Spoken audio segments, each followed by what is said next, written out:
Shalom, salam sejahtera. Renungan malam seiman yang ditulis oleh Dr. Kathleen Liwijaya Kuntaraf dan Pendeta Dr. Jonathan Kuntaraf pada malam hari ini berjudul Percaya karena Allah katakan demikian.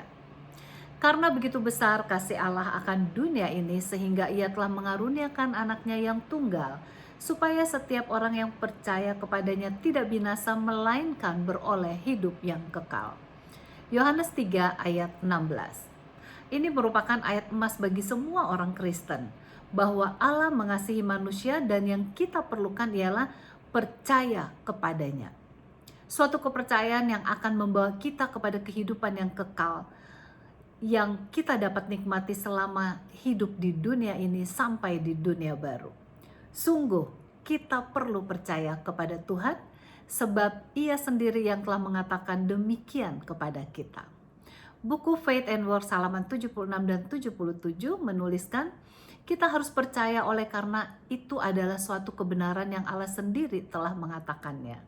Kita harus berpegang teguh kepada darah Kristus yang telah mengalir akibat disalibkan dan mati, kemudian bangkit kembali.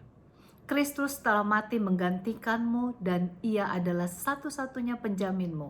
Bahkan Ia adalah segalanya bagimu.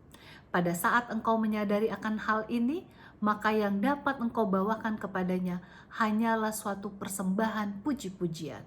Tetapi jika Anda tidak mau datang kepada Kristus dan mengakui bahwa Ialah yang melakukan segalanya untukmu, dan pada saat Anda berpikir bahwa Anda harus lakukan beberapa langkah pertama menuju kepadanya, dan kemudian Allah akan menemui Anda di tengah jalan, maka keadaan Anda sudah sama seperti persembahan yang diberikan oleh Kain. Ia tidak mengenal akan Yesus dan ia tidak tahu bahwa darah Yesus dapat membersihkan dosanya serta membuat persembahannya akan diterima Allah. Banyak orang sekarang ini yang bertindak seperti Kain, membawa persembahannya dan pengorbanannya yang tercemar tanpa darah Yesus. Engkau harus datang kepada Yesus Kristus pada setiap langkahmu. Dengan darah Yesus dan kuasanya yang membersihkan kehidupan Anda, layangkanlah permohonanmu kepada Allah dan berdoalah kepadanya dengan sungguh-sungguh, serta pelajarilah Alkitabmu lebih daripada sebelumnya. Nah, pertanyaan yang perlu ditanyakan adalah, apakah yang dimaksud dengan kebenaran? Bukan karena berapa tahun saya telah percaya kepada Allah lalu saya menjadi orang yang benar. Anda harus membawa prinsip-prinsipmu kepada Alkitab dan membiarkan terang dari Alkitab menjabarkan prinsip-prinsipmu itu serta menunjukkan kelemahan-kelemahanmu dan di mana letak kesulitan-kesulitan Anda.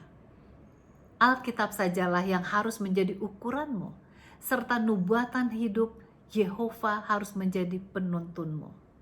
Engkau harus menggali kebenaran seperti mencari harta karun yang tersembunyi. Bila mana engkau telah mendapatkan di mana harta karun itu berada, maka engkau perlu membajak setiap inci dari ladang itu untuk mendapatkan perhiasan yang berada di dalamnya. Engkau akan bekerja pada tambang kebenaran untuk menggali batu-batu mulia serta berlian yang baru dan engkau akan menemukannya. Kiranya dalam hidup kita yang sisa ini, kita akan senantiasa menggali akan kebenaran untuk mendapatkan harta karun kebenaran yang akan menjadi penuntun kehidupan kita. Hanyalah dengan berjalan dalam kebenaran, maka kehidupan kita akan menikmati sukacita, damai sejahtera, dan kebahagiaan. Tuhan Yesus memberkati.